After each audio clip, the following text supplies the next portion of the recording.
To vote or not to vote? This is the question by Jose Adriel C. Montes. The government is said to be the backbone of a nation. Whoever composes the state may somehow define the kind of populace we have in our country. It is the people who decide who's who in politics. However, as the dilemmas float one by one, placing the country now in hot water, Juan de la Cruz now brings up a question in mind. Did I really make the right choice? In a matter of 40 wings, the people shall be making another crucial decision for the nation. That is, the charter change does not materialize. The national election is on its way to hit the voters' municipalities. Have the Filipinos make up their mind? It is undeniable that almost every household has an idea of the miracles that happen behind and within the Malacanang walls. The stain of corruption remains visible on its pillars and on our very own television sets. Sadly, the flaming hot eyes of the Filipinos couldn't do anything to melt this dirt down. Thus, the Filipinos could only resort to digging up the skeleton in the cabinet and reveal what is really root from the root. The interviewing issues recently arose and are continuously uprooting Garcia Boy's tales reverberates. There have been Chris Kringles among prominent political figures in the affluent. The Malacanang floor has become filthy soil because of the unstoppable mudslashing of politicians. These shall serve as decisive factors for the critical choice the people are to make. However, let us reckon that many regimes have passed, but still the Filipinos seem to have not learned from their mistake. They see that experience is the best teacher, but we remain suffering from the same consequence of our action. Now, where does that problem really lie is the state that we worship of with us. We couldn't blame others. They would rather not vote. Politicians start to look all the same in our eyes. Who then must we choose? Yes, we are still young and we still don't have the power to cast our votes. But then we have eyes to see, we have ears to hear, and we have tongues to speak. Let us not wait to be 18. What we say does matter. What we don't can make others realize that we do have something to share to make things right. We can influence our parents and those in the right age in making their choice. Let us be their eyes, their future and our too. Their leaders are the same leaders we shall follow. Let's encourage everyone to vote. Vote for the right one. Let us come together to judge. To vote or not to vote, this is the question.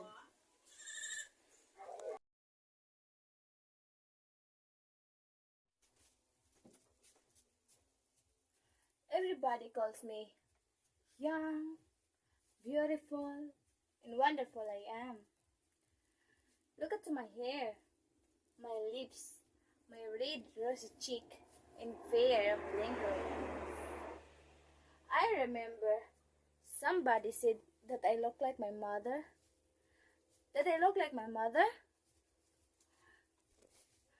But that when she was young. But now, I'm much lovelier than she is. I'm a mortal Venus.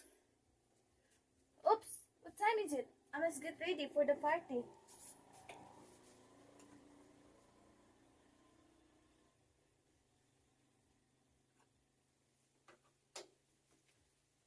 Beep beep.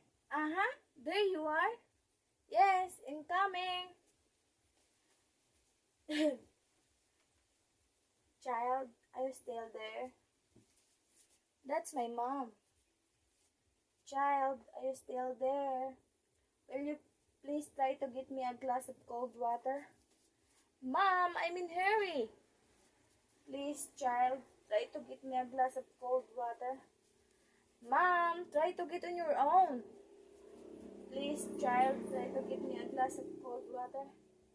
At the party, I dance and dance and dance the whole night. You see, I can leave the party at once. I have to dance everybody who proposed to me. At last the party is over and I'm very tired. Very, very tired. So I went home and tell what happened. Mom, I'm home. It's very quiet. Mom, I'm home. Nobody answered. Where is she? I look at in the sala, but she's not there. Where is she? In the kitchen. I saw my mother lying down on the floor, dead. With a glass in her hand. I remember she tried to get it. Oh, Mom. Oh, Mom. Oh, God, for a glass of cold water. Oh, Mom. Oh, Mom. A glass of cold water.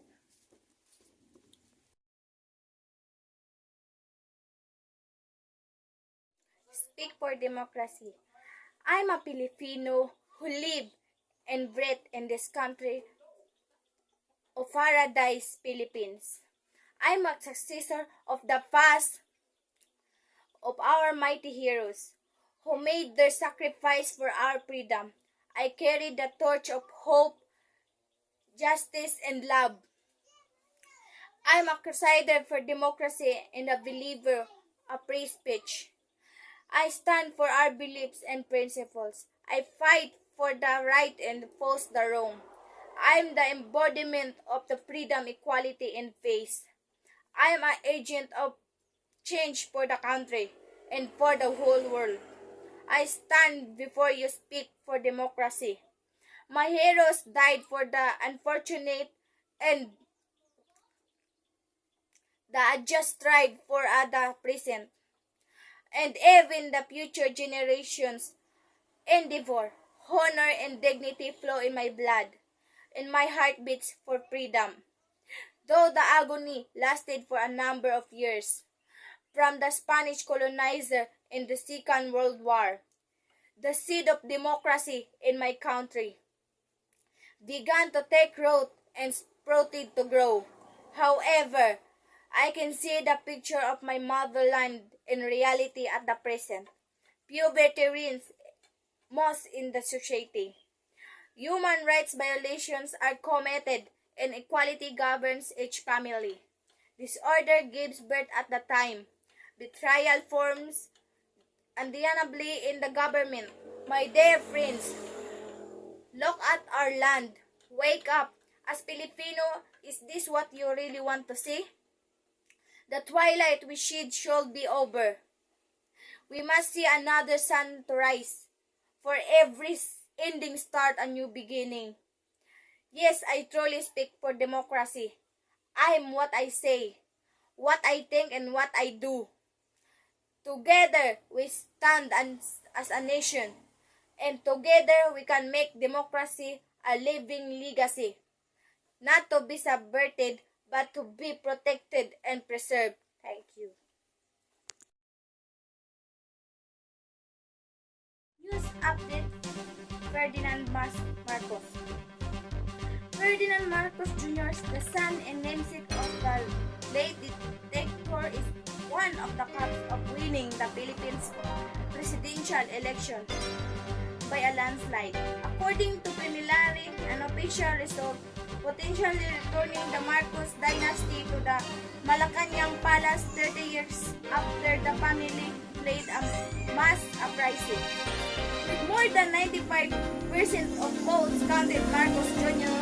has about 30 million votes, more than double than on his closest rival, the outgoing Vice President Leni Robredo, who has about 14 million votes according to a partial and unofficial of the Commission on Elections, COMELEC. This is your news, Lady Jean Sinanggote.